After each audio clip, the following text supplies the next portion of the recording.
In this excerpt, Diane talks about how her and Kathleen Francisco's paycheck bounced. It bounced because Miss West buys $2,000 necklaces with the money in the charity and treats it all as her own, and constantly bleeds the charity of money for her own personal uses. We got paid the day before the event started, registration. Right. So I guess Cheryl was counting that Kathleen and I would deposit our check. Mm-hmm. And Kathleen actually ran to the bank in Hamilton and was told there were no funds to pay her check. So they told her to go to the main branch for Divine Unity, which was in Victor. Mm-hmm. And she called me on the cell phone after one of them, I guess the bank manager, approved the payment even though there wasn't any funds. Sure. So Kathleen called me and I ran over to Victor, and I got them to pay my check too. Mm-hmm. Thank God. And we called Cindy and said, Cindy, you got to get out of there and go cash your check. Mm-hmm. But she couldn't leave because we weren't there. And that afternoon, Kathleen and I just went for lunch, and we were trying to figure out what the hell are we going to do, you know. And so Kathleen got out, didn't she?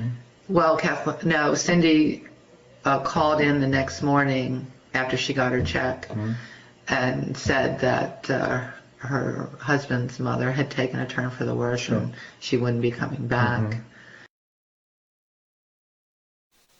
In the next excerpt, Diane talks about how she observed Miss West taking money from benefactors like Ten Mayo, her teachers and others, for projects which never come to fruition. In regard to Ten Mayo was supposed to join with the whistleblower in creating the Millennium Mine projects. Of course, once John Watson had done his work, he was summarily dismissed and launched a lawsuit against Miss West for fraud, which he subsequently won. As far as Tan Mayo's concerned, she ended up giving $750,000 to Miss West, all of which went into her pocket. Nothing concrete was created. That was $750,000 down the drain. And then Miss West moved on to Lakeside, Montana, to start it all over again. You know, I mean, to me, it's a con. Yes, it is a con. And the more that Shirley and Lisa and Tamayo and all of these people believe that this is going to happen, the more they're going to give money. Sure. And I bet this money is being given unconditionally. In other words, with no hope of getting it back if it doesn't go ahead. It's just given to... I guess so. Yeah. And that's how she does it from year to year. I mean, she had to do the same thing for the lodge up here. She did, and she was doing it while I was there, and then that fizzled out, and she needed a new enterprise. Yeah, to generate money again. Okay. In the next excerpt, Diane talks about how after leaving, she hung on to the dry cleaning receipt of several of Miss West's articles of clothing, which she hopes to exchange next week for the rest of her paycheck. She's still owed $800 after leaving. Esther Michaels, you were kind enough to share that phone message that was recorded on your cell phone.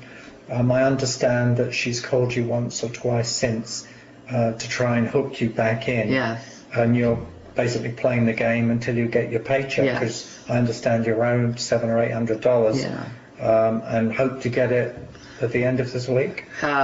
Thursday. Which is the normal payday, and that's when they have to pay me.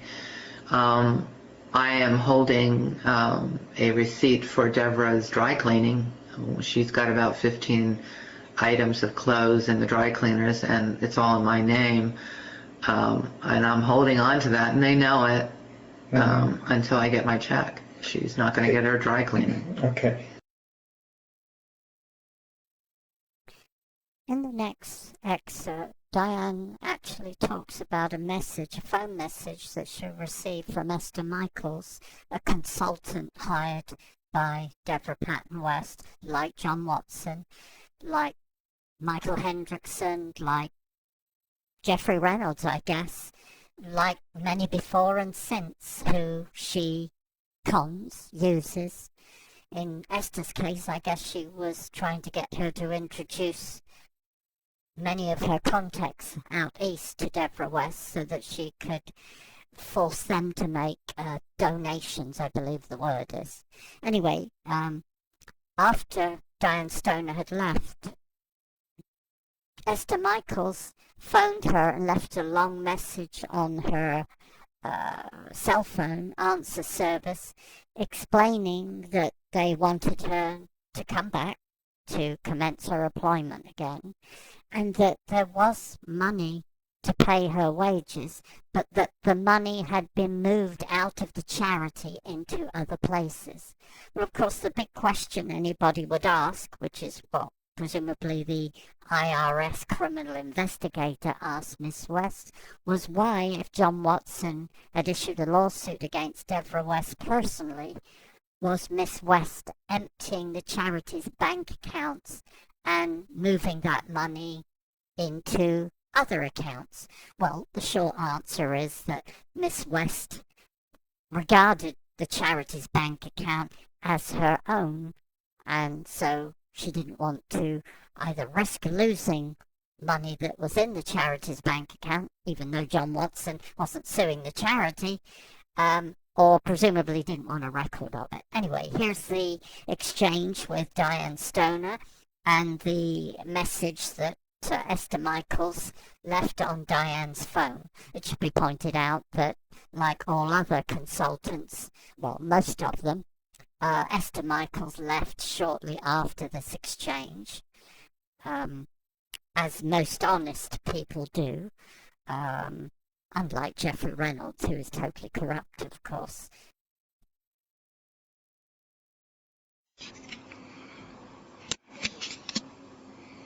Okay, it's recording. What's the date today, love? Sunday? Yeah, the 12th. Sunday, 12th of October? Yeah.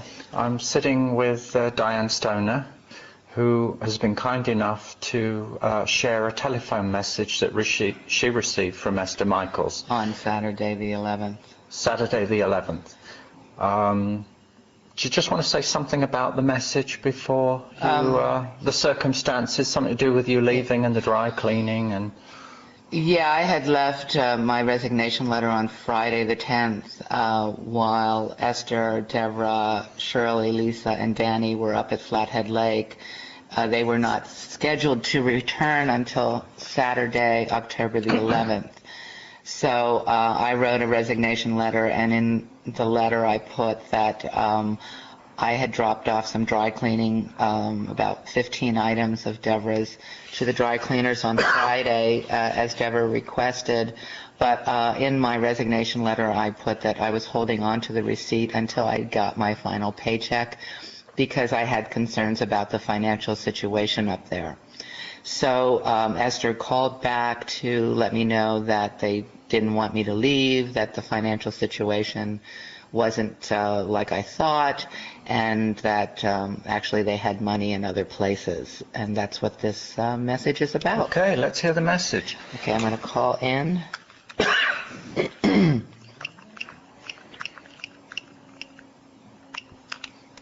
listen to your message, press 1. First saved message. Saved today at 9:34 a.m. Hey, Diane, it's Esther. Give me a call and give. I'm just sorry to see that you're going to be leaving because we've had some very long conversations about your work and how I was really glad that you're staying on. And there is money to pay you. It's just been money's placed in different places because of John Watson and because of a few other things. But give me a call when you have a chance to talk. Okay? Bye-bye. I'm really going to miss you, and well, okay, honey. Bye-bye. End of message. To erase this message, press 7 to save it. To keep it.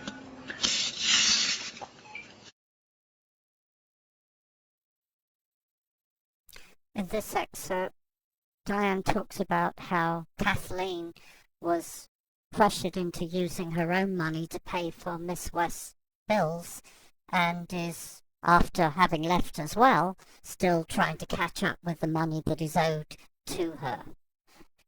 More evidence, if evidence was required, that Miss West is using the people she employs, or students, to fund her own life expenses, in the hope that more money will come into the charity that she's emptying on a daily basis to pay for their wages and the expenses they've incurred while working for her. Yeah, well, especially since Kathleen wrote a lot of her own personal checks for things in the very beginning, and which caused her to be overdrawn on her own checking account. Gosh.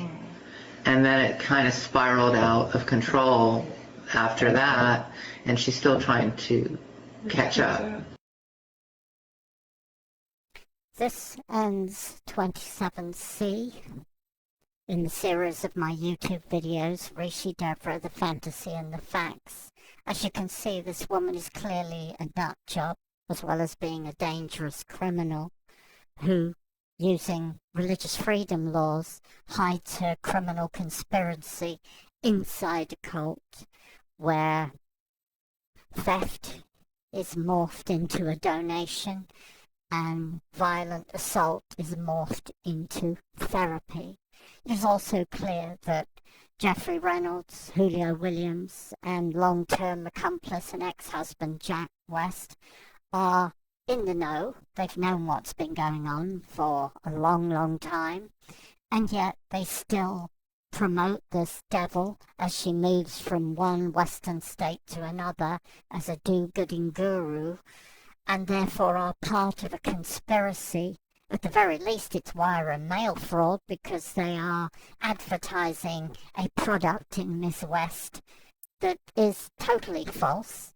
It's deceitful, it's lies, it's propaganda. They're advertising this do-gooding guru as somebody who's going to help them open their third eye, would you believe it? And what they really get is inducted into a cult where they're separated from their own bank accounts, often while being mentally and physically abused.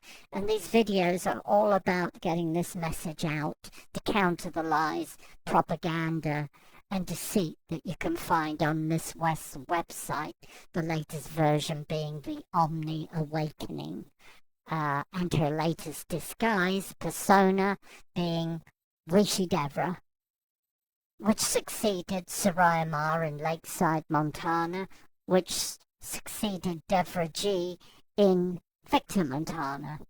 I hope you've enjoyed watching my videos. Please be sure to like them. Please help me make them go viral. We need to get this message out to as many people as possible. Thank you for watching.